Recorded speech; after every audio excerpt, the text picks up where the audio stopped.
Eu presenteei minha filha com uma casa como presente de casamento, imaginando que seu noivado seria algo para celebrar. Elegante, alegre, tudo o que uma mãe poderia desejar. Mas antes mesmo da cerimônia, aquele suposto noivo apareceu com toda a sua família. Pais, irmão, cunhada, mudando-se para uma casa como se fossem os donos. A primeira coisa que disseram foi: "Vamos ficar com o quarto principal, ela pode cuidar de todas as tarefas." Pensei que seria um casamento, mas pelo visto, eles viam minha filha como nada além de uma empregada doméstica. Só que eles não contavam com uma coisa. Se vangloriaram cedo demais e perceberam tarde demais. Minha filha não é trampolim para ninguém. E num piscar de olhos, garantimos que eles aprendessem isso. A família dele era outra história. Sem casa, sem carro, sem nenhuma contribuição financeira para o casamento. Os pais viviam numa cidadezinha remota, trabalhando como agricultores. O irmão e a cunhada mal se sustentavam com bicos na cidade. Tomás e eu tínhamos dúvidas sobre esse relacionamento desde o início, mas Natália estava apaixonada. Profundamente, teimosamente, perdidamente apaixonada. Ela nos implorou, nos convenceu, insistiu até que finalmente cedemos. Querendo garantir que ela não enfrentasse dificuldades após o casamento, presenteamos Natália com uma bela casa nos arredores de São Paulo, uma residência independente, completamente reformada até o último detalhe. Tomás supervisionou tudo pessoalmente, investindo centenas de milhares de reais em designs personalizados, acabamentos cuidadosamente selecionados e os melhores empreiteiros que o dinheiro podia pagar. Quando a reforma terminou, ele estava tão empolgado que praticamente me arrastou para ver o resultado final. Mas antes de entrarmos, uma voz estridente ecoou pela casa. Meu Deus, esse bairro parece uma prisão.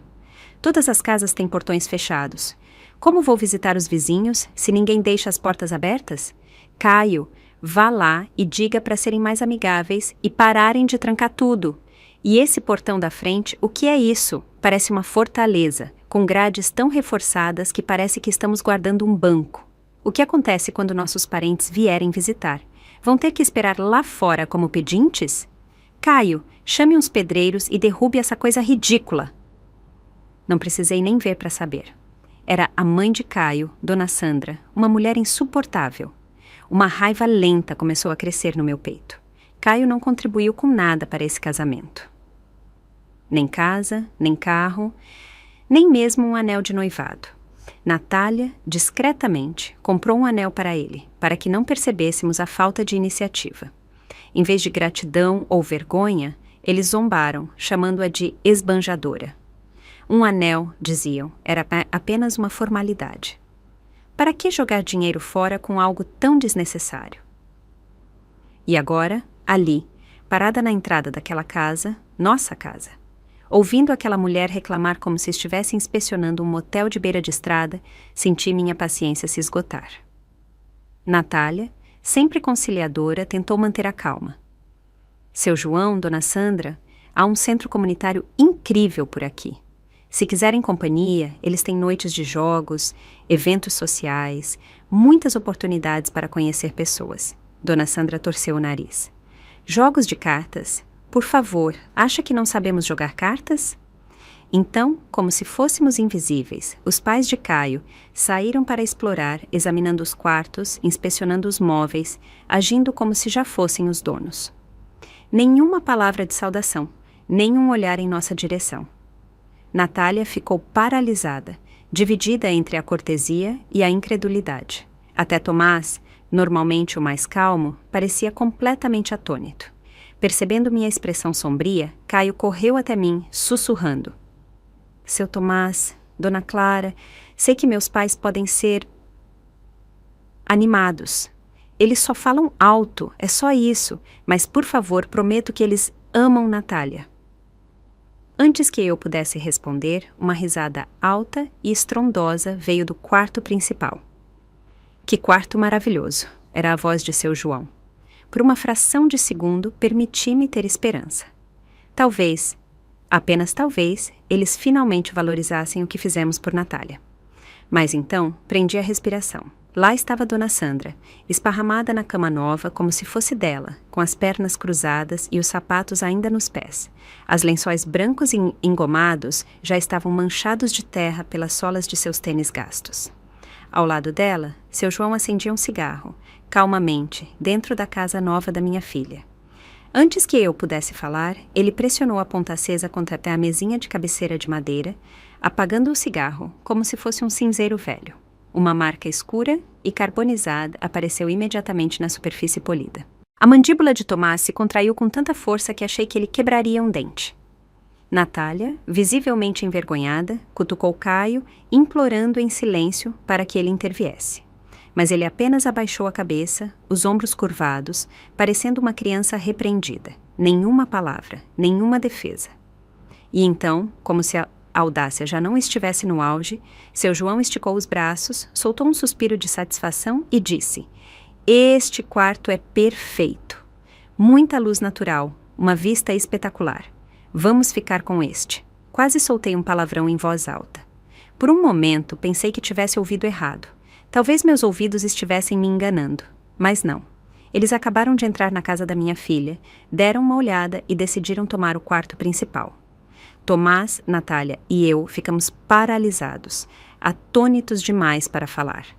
Não era um mal-entendido. Era uma invasão. Seu João saiu do quarto principal, mal nos notando, e foi até um dos quartos menores. Ele olhou o espaço, assentiu com aparente satisfação e disse: "Este aqui é perfeito, ideal para nosso neto." Virou-se para Caio, sem hesitar. "Liga para seu irmão e diga para cancelar o aluguel. Ele e Janaína devem se mudar com o Lucas imediatamente." E como se o assunto estivesse resolvido, continuou: "Vamos colocar a casa no nome do Tiago. Assim, Lucas terá um lar estável quando começar a escola. Quanto a você e Natália, podem voltar a morar aqui quando tiverem filhos. Até lá, sem pressa." Senti minha paciência se esgotar. Abri a boca para falar, mas Tomás segurou meu pulso e fez um leve sinal de negação com a cabeça. Ele queria ver se nossa filha conseguiria lidar com isso sozinha. Se ela não estabelecesse limites agora, que futuro teria com essa família? Exalei bruscamente e voltei minha atenção para Caio. O rapaz, que sempre parecera educado, eloquente e respeitoso na nossa presença, estava ali, cabisbaixo, com as costas curvadas, sem dizer uma palavra. Um fantoche sem cordas. Natália, no entanto, havia atingido seu limite. Sua voz ficou fria. "Esta casa foi um presente dos meus pais. Não é uma pensão para toda a sua família. Não acha que está passando dos limites?" A sala ficou tensa. A expressão de seu João escureceu. Uma baforada de fumaça saiu agressivamente de seu nariz, e sua voz ficou mais aguda. "Sua casa?" Ele gesticulou com a mão. "Acha mesmo que este lugar é seu? É a casa do meu filho, o que significa que é nossa. E você tem a ousadia de falar assim com seu futuro sogro antes mesmo de se casar? O que pretende fazer? Nos expulsar quando tiver um anel no dedo?" Ele deixou o olhar percorrer a sala e zombou. "O Tiago continua gastando com aluguel todo mês. Esta casa é enorme. É uma pena desperdiçar tanto espaço. Por que eles não deveriam se mudar?" Dona Sandra interveio imediatamente, com a voz cada vez mais aguda. "Eu entendo, de verdade, é a sua casa de casamento. Mas, francamente, não é um pouco ridículo 2 pessoas morando numa mansão dessas?" Ela apontou para o quarto menor. "Qual é o problema se o Lucas ficar aqui? Vocês nem têm filhos ainda. Por que deixar um quarto tão perfeito vazio?" E como se fosse um grande ato de generosidade, acrescentou: "Não queremos tirar vantagem de você, querida. Só não queremos que eles passem por dificuldades sozinhos. Viemos ajudar, apoiar, você deveria estar agradecida." E então, como se percebesse o quanto nossas expressões haviam ficado gélidas, ela voltou sua atenção para Natália e sorriu. "Além disso, você está prestes a ser minha nora. É justo que cuide de nós, cozinhar, limpar. Você é responsável por nos manter confortáveis. Não ouse ficar de preguiça só porque é a noiva." Meus dedos se fecharam em punhos. As mãos de Natália tremiam ao lado do corpo. Sua respiração era rápida, ofegante. E ainda assim, Dona Sandra não terminou. "Francamente, olhando para você, dá para ver que não é lá uma grande dona de casa. Por que não poupa o trabalho e pede ao seu pai para contratar uma empregada para nos cuidar? O corpo de Natália enrijeceu. Lágrimas brotaram em seus olhos, mas, em vez de caírem, elas ardiam, furiosas. E então, finalmente, ela explodiu. Se querem uma casa na cidade, se querem que cuidem de vocês, paguem por isso. Seu João ficou boquiaberto. Essa é a mulher com quem você vai se casar? Fala como se fôssemos mendigos. Desde quando o dinheiro da sua família é mais importante que o nosso? Um casamento é para compartilhar tudo. Ela não entende isso? O rosto de Caio empalideceu. Sua voz soou alarmada. Natália, você não pode dizer essas coisas. Peça desculpas aos meus pais. O olhar afiado de Natália se voltou para ele, sua voz fria como aço. Caio, se você realmente acredita nisso, pegue seus pais e saia da minha casa. Meus pais compraram isso para mim, não para você, nem para eles. A mão de Caio se estendeu, segurando o pulso dela. Natália, vamos lá. Você sempre faz esses escândalos, e eu sempre deixo passar, mas não poderia mostrar um pouco de respeito aos meus pais? Natália puxou o braço com força, dando-lhes as costas completamente. Dona Sandra soltou uma risada amarga. Você deveria estar agradecida por se casar com um homem como Caio. Acha que é boa demais para nós? Olhe para você, egoísta, mimada, uma completa falta de respeito. Francamente, não acho que você seja boa o suficiente nem para o meu filho. Ela se virou para Caio, com os olhos faiscando. Está vendo? Agora ela nos menospreza, como toda essa gente da cidade. Natália a encarou, sua voz firme. Nem nos casamos ainda, e vocês já estão tentando tomar o que não lhes pertence. Isso não é família, isso é ganância. Caio passou a mão pela testa, o rosto tenso. Natália, isso foi muito fora da curva. Você precisa se desculpar. Seu João deu um passo à frente, exalando fumaça em nossa direção. Sua mirada caiu sobre Tomás e mim com uma voz zombeteira. Tomás, tenho que perguntar, como exatamente você criou sua filha? Porque vejo uma séria falta de disciplina aqui. Não tem respeito, nem humildade. É exaustivo ouvir minha casa, o tempo todo. Ele deu outra tragada no cigarro e exalou lentamente. Não estaria menosprezando os caipiras, estaria? Ele estreitou os olhos, acrescentando quase com preguiça. Sabe, o Caio não se tornou assim sozinho. Teve que ser disciplinado quando criança. Amor firme, uma criação de verdade. Por isso ele é educado, trabalhador, humilde, por isso ele tem futuro na cidade. Ele sorriu, um sorriso cortante, sem humor. Quando sua filha se casar conosco, também vai aprender qual é o lugar dela. Caio vai ensiná-la a se comportar. Ele vai garantir isso. Caio ficou congelado ao lado dele, em silêncio. E então assentiu. Um movimento pequeno, quase imperceptível, mas eu vi. Todos vimos. E naquele momento, algo nos olhos de Natália mudou. Tomás olhou para o Silva, completamente atônito. Em todos os seus anos, nunca conhecera uma família tão descarada, tão sem vergonha. Eu não aguentei mais. A raiva subiu à minha cabeça e deixei-a explodir. Como criamos nossa filha não é da sua conta, e você tem a ousadia de nos dar sermões? Avancei, minha voz firme. Você não conseguiu pagar um centavo pelo casamento. Não tem casa, não tem carro, não contribuiu com absolutamente nada para esse noivado. E agora tem a coragem de agir como se esta casa fosse sua? Olhei para Caio com raiva. Seu filho, o que ele traz exatamente além de obediência? Ele depende de nós para tudo. Então me diga, de onde vem o direito de exigir? Os Silva ficaram parados, momentaneamente atordoados, como se ninguém nunca tivesse ousado colocá-los em seu lugar. Então, após um instante, seu João perdeu a compostura. Chega! Já terminou de falar? E daí se não temos dinheiro? Sua filha não foi exatamente difícil de conquistar, foi? Praticamente se jogou nos braços do Caio. Seu tom ficou zombeteiro, seu sorriso afiado e mesquinho. Acha que não sabemos por quê? Ela já passou do auge. Se ela realmente valesse alguma coisa, você não precisaria subornar um homem para se casar com ela com uma casa e presentes. Vamos ser honestos. Você sabia que ela não tinha opções melhores. O corpo de Natália enrijeceu. Suas mãos se fecharam em punhos. Seu peito subia e descia com respirações rápidas. Eu sabia o que ela estava pensando. Durante anos, ela lidou com a insegurança de Caio. Nunca ostentou a riqueza de nossa família, nunca comprou itens de luxo na frente dele. Cada jantar, cada encontro, cada ida ao cinema, ela pagava, fingindo que não era nada. E ainda assim, ali estavam eles, transformando sua bondade em desespero. Natália respirou fundo, trêmula, e então sua voz ecoou na sala, calma e firme. Mamãe, papai, não vou me casar com ele. Tomás e eu nos viramos para ela. Seu olhar era claro, sua voz decidida. Estou falando sério. Ela olhou para Caio, depois para nós. Vocês estavam certos. Viemos de mundos completamente diferentes, e isso nunca daria certo. Sabia que não era uma decisão impulsiva. Ela viu a verdade real, não a ilusão de amor a qual se agarrara. Nós também sentimos isso, como a relação entre eles se deteriorava há meses. Mas hoje, aquele momento foi a gota d'água. Dona Sandra não estava disposta a se render. Soltou uma risada fria. Por favor, não banque a vítima. Mesmo que cancele o casamento, meu filho nunca mais vai te querer, Natália. Ela nem olhou para Dona Sandra. Virou-se para Caio, com a voz áspera como gelo.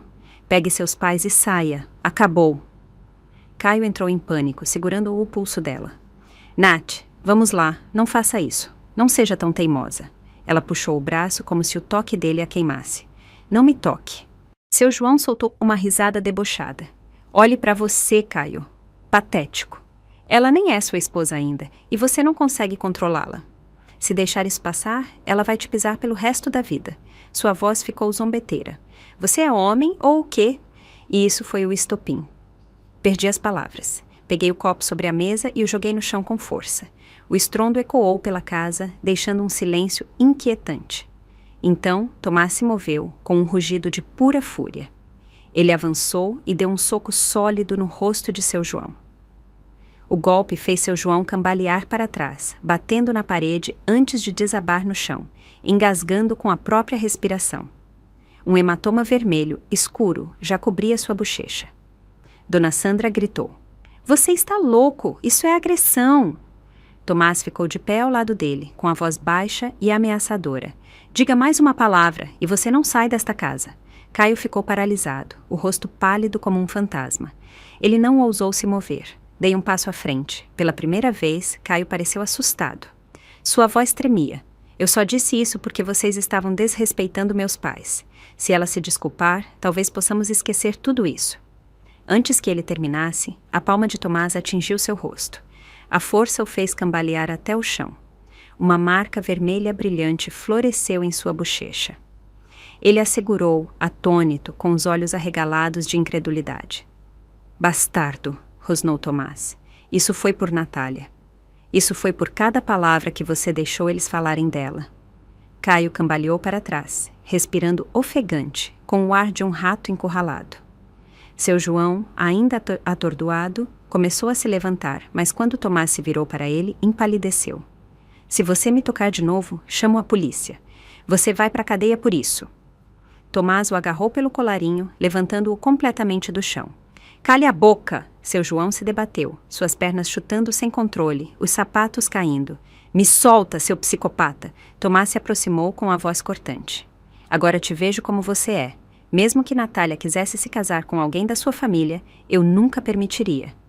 Seu João tremia, sua bravata completamente destruída. Tomás apertou mais forte. Minha filha é inteligente, linda e capaz. Ela não precisa do seu filho. Na verdade, ela é boa demais para ele. Sua voz baixou perigosa. Você não conseguiu pagar um casamento, não conseguiu comprar uma casa e no momento em que entrou aqui, nos desrespeitou.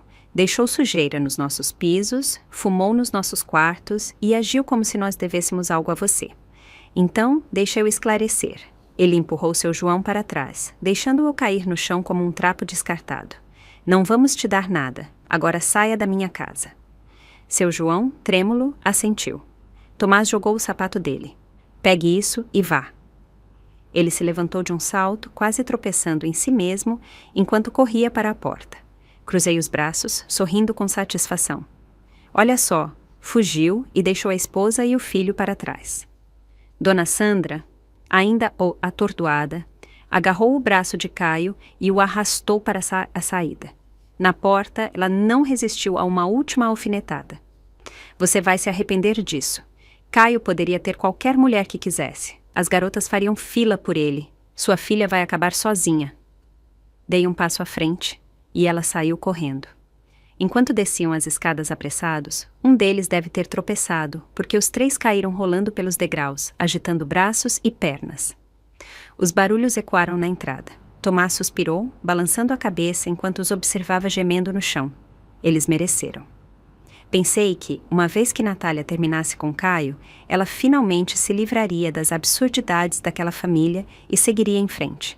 Mas claramente subestimei até onde eles estavam dispostos a ir. Naquela noite, quando Natália chegou do trabalho, estava visivelmente abalada. Não disse uma palavra, apenas entrou e deixou a bolsa com um suspiro profundo. Franzi o senho. O que houve? Sem dizer nada, ela me entregou o celular. Caio a havia contatado por e-mail. Natália o bloqueara em todas as plataformas, chamadas, mensagens, redes sociais. Mas de alguma forma, ele encontrou uma maneira de voltar à vida dela. Tomás e eu nos inclinamos para ler o e-mail. O assunto era simples. Natália, já que terminamos, é justo que me pague o que me deve. Tomás arqueou as sobrancelhas. Você pegou dinheiro emprestado dele? Natália deu uma risada seca, sem humor. Confira o anexo. Clicamos no arquivo e minha pressão arterial quase dobrou. Era uma planilha, uma lista meticulosamente organizada de cada real que ele gastara com ela durante o relacionamento. Terça-feira, Starbucks, 2 cafés, 18,21 reais. Flores de dia dos namorados, 45 reais. Corrida de Uber no último fim de semana, K14. Vale presente de aniversário, 200 jantares fora, 12 vezes, total 1.070 reais, dividido igualmente, 885. Linha após linha, perfeitamente organizada, rastreando um ano inteiro de gastos, como se fosse um investimento do qual ele queria retorno. E no final, em negrito. Total, 2.897,36. Serei generoso, me pague apenas 897 reais e estaremos quites. Tomás e eu olhamos para a tela, sem palavras. Senti o calor subindo ao rosto, cerrei os punhos. Esse homem não tinha vergonha. Ele realmente achava que não sabíamos a verdade? Em quase todos os jantares, filmes ou viagens que fizeram, Natália era quem pagava. Caio nos convidou para jantar uma única vez, e foi numa lanchonete de fast food. No aniversário dele, Natália comprou um iPhone último modelo, gastando mais de 5 reais. No dela, recebeu um vale-presente de 200 reais. E no ano passado, quando o pai dele teve um problema de saúde, fui eu quem foi ao hospital com um presente de 1.000 eles, mas agora ele queria cobrar dela? A audácia. E para completar, o e-mail terminava com uma ameaça velada. Se você não pagar, não terei escolha a não ser ir ao seu local de trabalho e resolver isso pessoalmente. Resolver o quê exatamente? Isso não era apenas absurdo, era patético. No momento em que as portas do elevador se abriram, soube imediatamente que algo estava errado. Uma multidão se reunira no saguão, murmurando e apontando para a entrada. O ar vibrava com expectativa, como se as pessoas estivessem assistindo a um espetáculo. E no centro de tudo, Caio e seus pais. Caio estava encolhido num canto, cabisbaixo, como se tentasse desaparecer. Mas seus pais gritavam como se liderassem um protesto de rua. A voz estridente de Dona Sandra ecoou. Cadê o supervisor? Quero falar com o gerente. Estamos aqui por causa da Natália. Ela deve dinheiro ao meu filho e se recusa a pagar. Os funcionários reunidos trocaram olhares de perplexidade, sussurrando entre si. Mais pessoas chegaram atraídas pelo tumulto. Então, no momento em que Natália e eu saímos do elevador, o andar inteiro ficou em silêncio. Todos os olhares se voltaram para nós. Dona Sandra, ao ver Natália, imediatamente apontou o dedo e elevou a voz mais uma oitava. Escutem todos. Essa mulher, colega de trabalho de vocês, saiu com meu filho por um ano inteiro, gastou o dinheiro dele, aproveitou sua generosidade e agora que terminaram, acha que pode ir embora sem pagar. Digam-me, isso é justo? Os sussurros recomeçaram mais altos. Espera, é verdade? Pensei que ela vinha de uma família rica. Não é o pai dela executivo do Grupo Graneto? E se tudo isso for uma farsa? O rosto de Natália ficou vermelho. Senti seus ombros tremerem. Ela nunca estivera numa situação assim, humilhada em público, tratada como uma vigarista. Sempre fora serena, profissional, respeitada. E agora, em um instante, a família de Caio a reduzira a um espetáculo. Dei um passo à frente, colocando a mão suavemente em suas costas. Calma, eu resolvo isso. Endireitei os ombros, cruzei os braços e fixei meu olhar em Dona Sandra. No momento em que entrei, a arrogância dela vacilou.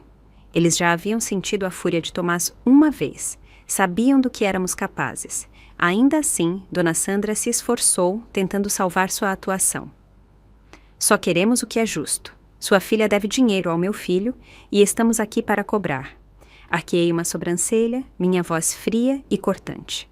Ah, já que estamos fazendo um escândalo público, quanto exatamente ela deve? Dona Sandra hesitou por meio segundo, depois se endireitou. Muito dinheiro.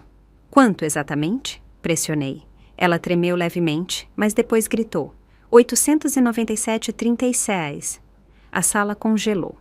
Um momento de silêncio absoluto, seguido por uma explosão de risadas. Espera, o quê? Todo esse circo por menos de 3.000 reais? Pensei que ela devia centenas de milhares. E ela disse 36 centavos? Quem calcula assim? Os sussurros se transformaram em zombaria total. A expressão de Dona Sandra vacilou, mas seu João interveio, determinado a salvar a dignidade da família. Ele estendeu a mão e puxou um cartaz enorme, segurando-o como uma faixa de protesto. Aqui está a lista completa de todos os gastos que meu filho pagou. Os cafés dela, as entradas de cinema, os jantares. Vejam os números. Ele começou a ler as transações, a voz ecoando como se estivesse apresentando um relatório corporativo. Mas quanto mais falava, mais a multidão reagia. Nossa, ele está detalhando cada café? Flores de Dia dos Namorados, né? 45? É brincadeira.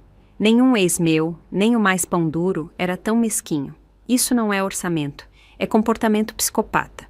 Caio murmurou algo baixinho. Eu só estava acompanhando para planejamento financeiro, não era mesquinharia.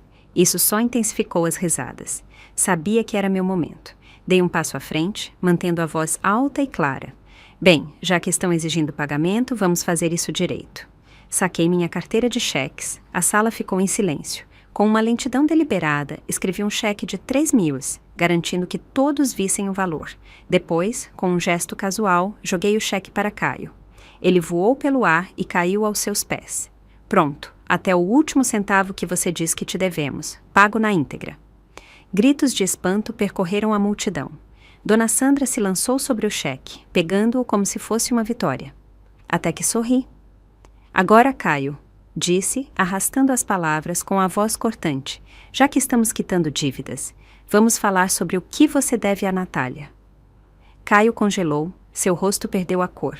Ele sabia exatamente do que eu estava falando, e no momento em que disse isso, a multidão também entendeu.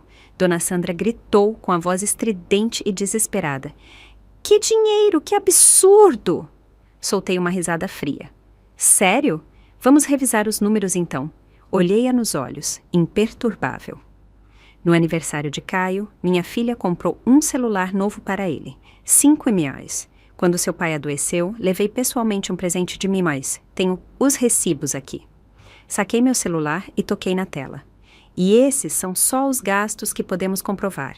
Já são mais de 6.000, sem contar todas as outras despesas diárias que não contabilizamos. Virei-me para a multidão, elevando a voz.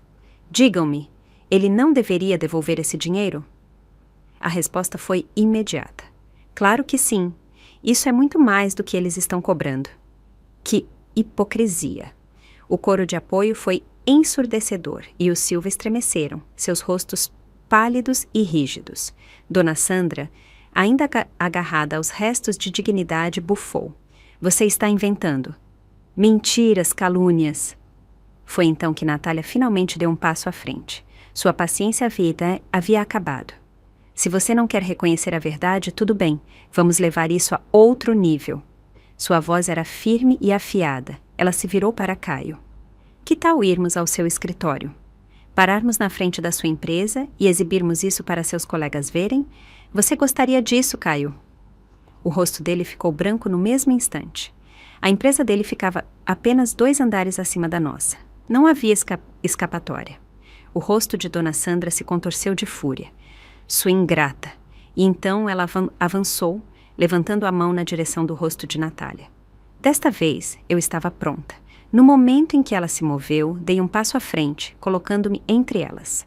Minha voz era baixa, calma e firme. É melhor você abaixar essa mão.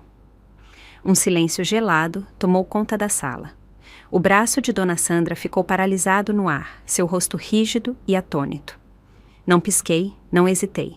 Apenas a encarei. E então, lentamente, mudei meu olhar para Caio. Você veio aqui para fazer uma cena, mas tudo o que conseguiu foi destruir a pouca dignidade que ainda tinha.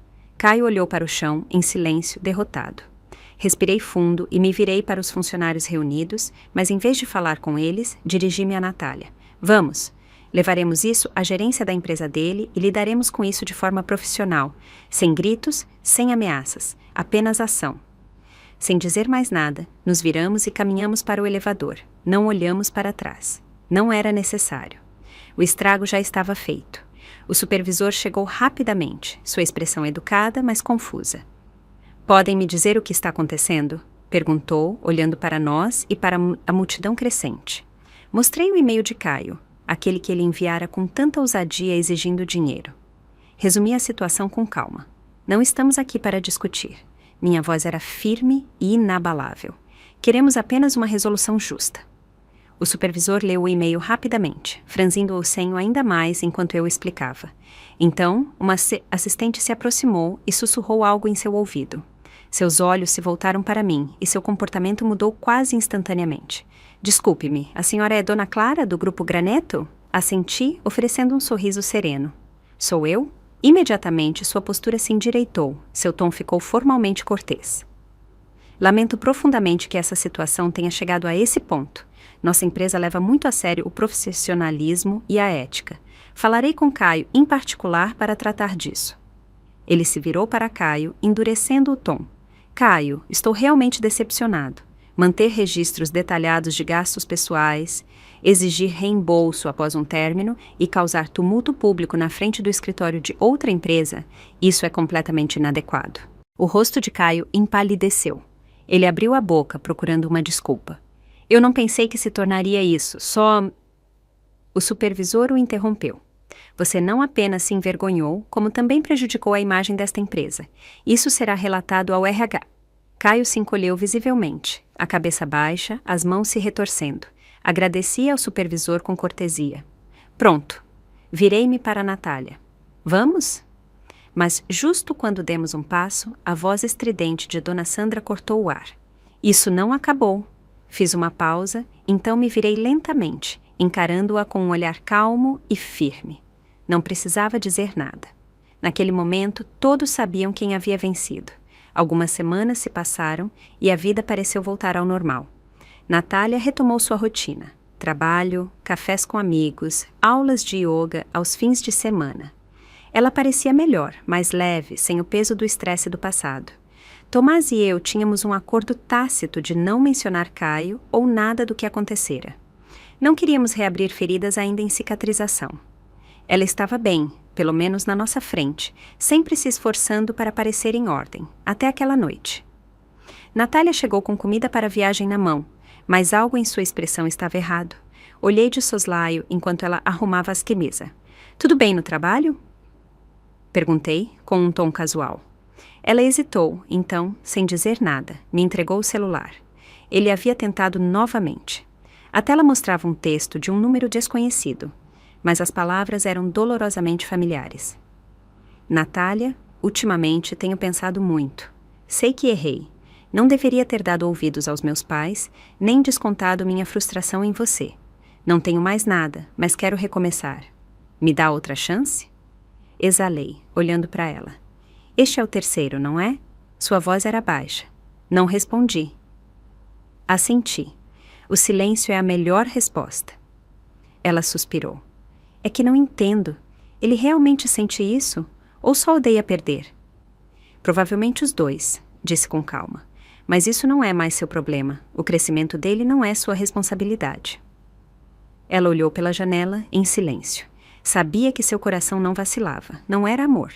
Era o hábito, o resquício emocional de investir tanto em alguém apenas para perceber que nunca valeu a pena.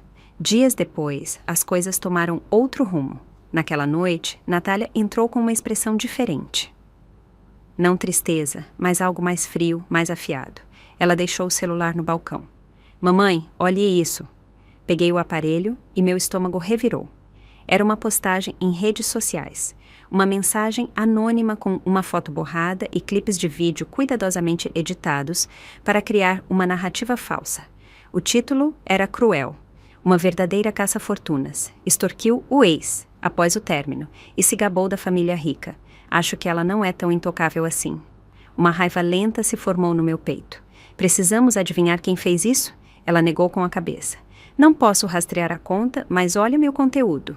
Essas fotos, esses vídeos, tudo é do Caio. Ele se cortou das imagens, usou uma conta anônima, mas nós duas sabemos. Apertei a mandíbula. Então agora ele recorre a isso. Natália soltou um suspiro lento, o cansaço tomando conta. Eu só queria seguir em frente. Por que ele não me deixa? Peguei sua mão e a apertei com firmeza. Porque ele não está obcecado por você, mas pelo próprio ego. Ele não sabe seguir em frente, então só sabe puxar os outros para trás. Naquela mesma noite, entrei em contato com um velho amigo da faculdade, agora advogado numa firma renomada. Na manhã seguinte, emitimos um aviso legal exigindo a remoção do conteúdo difamatório anônimo, junto com uma solicitação para preservar as informações do autor para possíveis ações judiciais. Também abrimos uma queixa civil por assédio, garantindo um registro oficial das ações de Caio. Por enquanto, as coisas pareceram se acalmar, mas Caio não havia terminado. Uma semana depois, Natália recebeu um pacote pelo correio. Dentro havia uma carta manuscrita de Caio. O tom destilava arrependimento, culpa e nostalgia. Ele escreveu sobre o primeiro encontro deles, o sorriso dela, as noites em que ela cuidou do pai dele doente. Cada linha cuidadosamente elaborada para comovê-la. Mas as últimas frases revelaram a verdade. Não posso aceitar que você vá embora de vez. Você sabe que não me resta nada. Você era minha única luz. Se não voltar, não sei o que farei. Não era uma desculpa. Era chantagem emocional. Minha expressão escureceu ao ler as últimas palavras. Sem hesitar, liguei para nosso advogado e iniciamos o processo para uma ordem de restrição. Naquela tarde, Natália e eu fomos juntas ao fórum. Ela se sentou num banco, segurando a carta com tanta força que seus dedos ficaram brancos. Mamãe, sua voz era baixa e tensa. Sei que estou lidando bem com isso, mas por que ainda é tão exaustivo? Coloquei a mão em seu ombro. Você não está cansada, está se recuperando. E isso leva tempo, mas você está fazendo tudo certo. Ela exalou lentamente, encontrando meu olhar. Pela primeira vez, não havia hesitação em seus olhos. Não vou deixar ele me machucar de novo. Sorri. Essa é minha filha. Semanas depois, o tribunal aprovou oficialmente a ordem de restrição temporária, proibindo Caio de contatar ou se aproximar de Natália de qualquer forma. Também fornecemos todas as provas ao time jurídico da Graneto, garantindo que tudo ficasse registrado para o caso de problemas futuros. Dessa vez, não esperamos desculpas. Não demos a ele uma única chance de reaparecer em nossas vidas. Natália finalmente estava livre. Não era mais a garota que se calava pelas emoções dos outros. Não era mais a noiva que cedia, se desculpava ou tentava consertar alguém que se recusava a mudar. Ela havia entrado plenamente em sua própria vida e, sem perceber, começara a ultrapassar os limites que um dia se impusera. Mergulhou no trabalho, sem deixar as emoções a desviarem do foco. Em vez de hesitar, assumiu vários projetos ao mesmo tempo, mostrando sua capacidade de prosperar sob pressão. Ela sabia o que queria. E, mais importante, o que não precisava mais. Então veio a Conferência Empresarial Regional. A Graneto escolheu para representar a empresa num importante evento de networking do setor. Ela subiu ao palco com autoridade, entregando uma apresentação com segurança e precisão.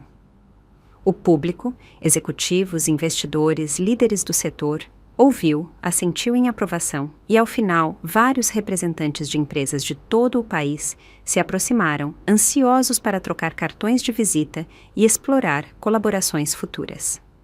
Esse evento mudou, sutil, mas irreversivelmente, o curso de sua carreira e, com ela, sua vida.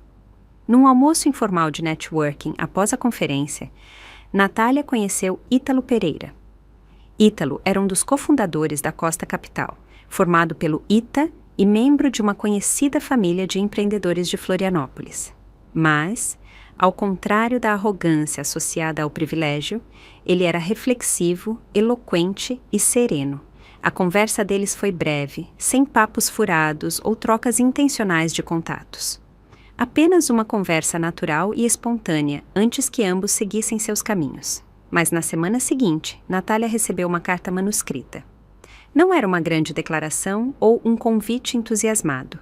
Era uma nota sincera, reconhecendo a força de sua apresentação e oferecendo comentários valiosos sobre seu modelo de negócios. Além disso, incluía um livro sobre liderança e estratégia, algo que ele achou que poderia interessá-la. Natália ficou surpresa, até impressionada. Olhei a carta e sorri com ironia. Bem, pelo menos ele não mandou uma fatura depois do término. Natália riu baixinho, mas não respondeu. Ainda assim, havia algo diferente em sua expressão. Uma serenidade que não existia antes. Não houve romances repentinos ou avanços apressados. Com o tempo, as conversas deles se tornaram mais frequentes, mas nunca forçadas. Trocaram conhecimentos sobre o setor, participaram de fóruns de pequenas empresas e, ocasionalmente, tomaram café para discutir tendências de mercado. Até que, uma noite, Ítalo a levou para casa e, de repente, parou o carro. Virou-se para ela e disse: "Não sei o que você sente por mim. Sua voz era firme e sincera, mas quero que saiba que gosto de você. Não pelo seu trabalho, nem porque você é brilhante ou independente, mas porque, quando estou com você, sinto que a vida vale a pena ser vivida plenamente." Natália ficou paralisada por um instante. Não esperava aquele momento. Não tão cedo, não tão direto. Ela ficou em silêncio, pesando suas palavras. Então, finalmente, assentiu. "Não sei o que o futuro reserva", admitiu em voz baixa, "mas gostaria de descobrir." Pela primeira vez, ela entrou numa relação sem medo, sem pretensões, sem hesitações. Para nossa surpresa, Ítalo logo a apresentou aos pais. Seu Antônio e Dona Laura foram gentis, inteligentes e acolhedores. Nunca se intrometeram em assuntos pessoais, nunca julgaram ou inspecionaram. Em vez disso, trataram Natália com o mesmo respeito que dariam a qualquer adulto capaz. No jantar, Dona Laura preparou pessoalmente uma sobremesa e sorriu com carinho. "É a primeira vez que Ítalo traz alguém para casa. Tive que caprichar." Mais tarde, seu Antônio puxou Tomás de lado e disse em voz baixa: "Ela é extraordinária. Inteligente, equilibrada, sabe o que quer. Estamos felizes que Ítalo a conheceu. Não havia exigências, nem pressão. Apenas uma família que valorizava a conexão genuína e respeito mútuo. Era tudo o que a família de Caio nunca foi." Mas coisas boas raramente passam despercebidas. Uma tarde, apareceu uma foto online. Uma imagem espontânea de Natália e Ítalo num evento empresarial. O sobrenome Pereira não demorou a circular nos círculos do setor e logo a notícia chegou a Caio. Naquela noite, Natália saiu do escritório e encontrou Caio esperando perto da entrada. Seu rosto estava pálido, sua expressão contorcida. "Então é isso?" Ele deu um passo mais perto, a voz baixa e ressentida. "Você me deixou e correu direto para os braços de outro homem." Natália não se abalou. Encarou-o diretamente. "Caio, vá embora. Você não tem direito de me questionar." Suas narinas dilataram. "Você estava planejando isso o tempo todo, não é? Já estava com ele enquanto ainda estava comigo." A voz dela endureceu. "Você precisa parar. Tenho uma ordem de restrição contra você. Se continuar, chamarei a polícia agora mesmo." O rosto de Caio se contorceu, as mãos apertadas ao lado do corpo. Ele estava prestes a retrucar quando outra presença surgiu do estacionamento. Ítalo se aproximou, sua postura calma, sua expressão contida, mas sua presença mudou o ambiente. Ele ficou ao lado de Natália, com a voz tranquila, mas firme. "Não sei quem você é", disse Ítalo, "mas se der mais um passo em direção a ela, eu mesmo chamo a polícia." Caio piscou, assustado. Não notara a chegada de Ítalo, e certamente não esperava esse confronto. "Você é o novo namorado, é?" Sua voz ficou zombeteira, mas havia uma rachadura em sua bravata. "Acha que é melhor que eu?" Ítalo não caiu na provocação. Não importa quem eu seja, disse calmamente. O que importa é que você entenda. Você não pode mais machucá-la. Não houve gritos nem confronto dramático, mas o peso de suas palavras sufocou Caio mais que qualquer briga. Por um instante, ele ficou ali, olhando para eles. Natália erguida, imune à sua raiva, Ítalo ao seu lado, firme e inabalável. Algo se quebrou dentro dele. Ele finalmente entendeu. A mulher que ele criticara, menosprezara e tentara controlar agora estava num mundo diferente, banhada por uma luz que ele nunca alcançaria. E ele nem tinha mais direito de estar ao lado dela.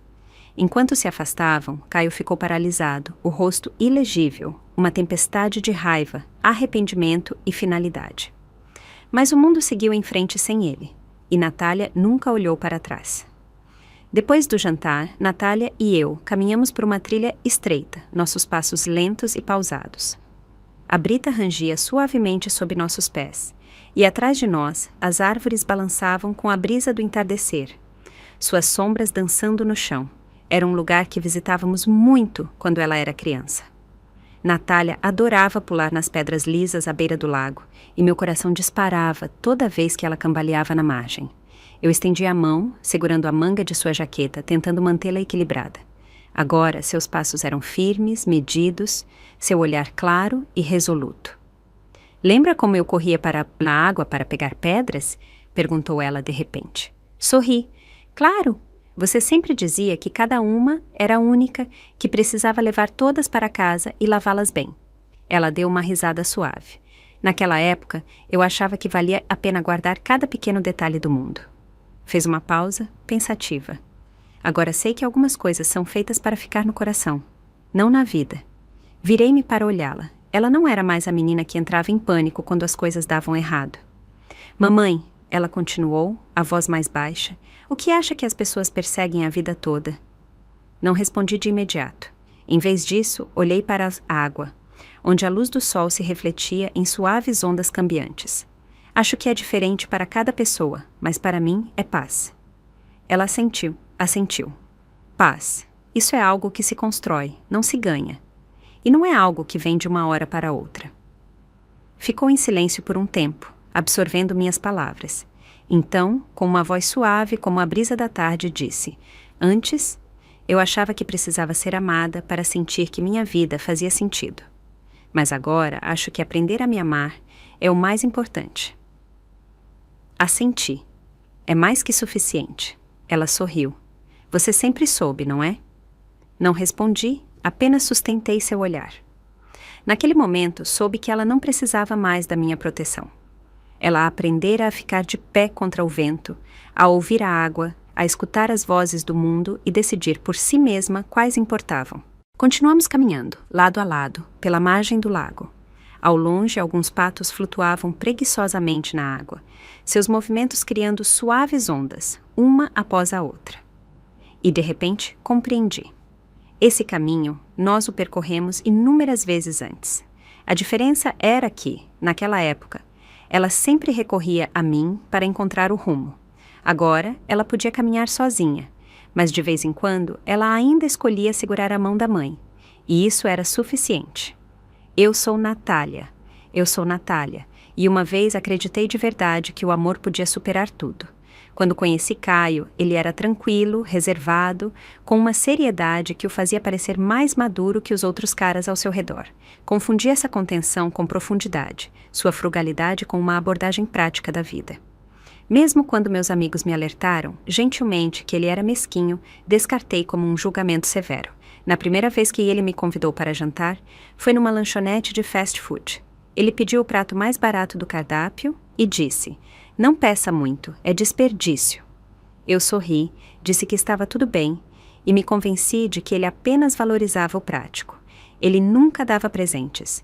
No dia dos namorados, me enviou 45 levintes por Pix, brincando que a intenção é o que conta. E eu, Deus me livre, achei isso encantador. Um romance minimalista e maduro. Demorei muito para perceber que sua suposta praticidade era apenas ganância disfarçada. No aniversário dele, comprei um iPhone novo. No meu, recebi um vale-presente de $10, com ele me dizendo para comprar algo bonito. E com cara séria, acrescentando que casais não devem medir o amor com dinheiro. E eu, como uma tola, concordei. Ele não tinha carro, então eu dirigia. Não tinha casa, então eu dizia que não importava. Ele disse que ainda não podia comprar um anel, então escolhi um em segredo. Pedi à minha melhor amiga que o comprasse para que eu pudesse surpreendê-lo no dia do nosso casamento. Agora, olhando para trás, não acredito como fui cega. E isso foi só o começo. Na primeira vez que visitei a casa dele, a mãe mal me olhou antes de perguntar, friamente, "Você cozinha?" Antes que eu pudesse responder, ela acrescentou, "As garotas da cidade não têm lugar na cozinha, mas vou te dizer uma coisa, isso não vai funcionar na nossa família." Eu ri, pensando que era uma brincadeira, e disse, "Sei cozinhar e adoraria aprender mais." Ela não sorriu, apenas bufou, como se algo tivesse sido confirmado. Pensei que, se fosse gentil e sincera o suficiente, ela acabaria me aceitando. Não percebi que aquele era apenas o início de suas intermináveis provas e críticas. Ela zombou das minhas roupas, dizendo que eu me vestia de forma muito chamativa. Zombou da minha carreira, dizendo que uma mulher ambiciosa demais é difícil de controlar. Zombou da minha personalidade, dizendo que eu não era delicada o suficiente para ser uma boa esposa. Caio nunca me defendeu. O que dizia era, "É assim que ela é, não leve para o lado pessoal." Naquele momento pensei que ele estava mantendo a paz. Agora sei que ele era apenas um covarde. O pai dele foi ainda mais direto. "Você não vai ter tempo para trabalhar quando começar a ter filhos. Não precisa desperdiçar energia pensando numa carreira." Eles acreditavam que eu não deveria ter ambições, nem espaço próprio, nem mesmo minhas próprias opiniões. E eu, Deus me ajude, disse a mim mesma para aguentar. Pensei que as coisas mudariam depois do casamento.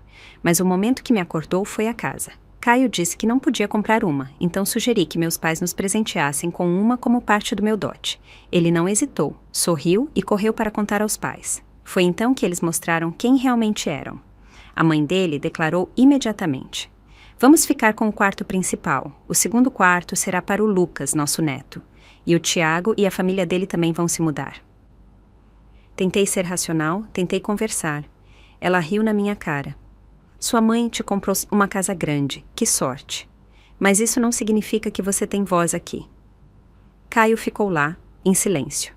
Mais tarde, quando o confrontei, ele me puxou de lado e sussurrou, "Ela só está falando, não leve tão a sério." Foi quando finalmente vi. Eu nunca fui a nora deles. Eu era um recurso. Uma casa, uma carteira, uma estranha conveniente que poderia sustentar, mas nunca ser respeitada. E o mais absurdo. Depois que terminamos, Caio espalhou rumores no trabalho, me chamando de fria, metida e materialista. Depois, teve a audácia de me enviar uma planilha, listando cada café, cada jantar, cada viagem que ele pagou, exigindo que eu devolvesse 897. Eu ri, realmente ri. A mesma garota que comprou o próprio anel de noivado agora era chamada de caça-fortunas. Transferi o valor total, não porque eu devesse algo, mas porque queria fechar aquela porta para sempre. Depois disso, a vida dele desmoronou. Ele foi demitido do trabalho, a reputação da família foi abalada, cada currículo que enviava recebia silêncio. Diziam que ele parecia exausto, miserável, perdido. Não sei dizer, porque a essa altura eu já não me importava mais. Às vezes penso na garota que eu era, aquela que se calava por amor, que sacrificava seus limites, que continuava se convencendo a aguentar um pouco mais. Sim, dói lembrar dela, mas acima de tudo me sinto livre.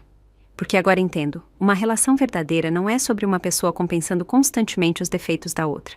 Eu nunca fui a salvadora dele, nunca fui o plano financeiro da família dele. Eu me afastei e vivi melhor.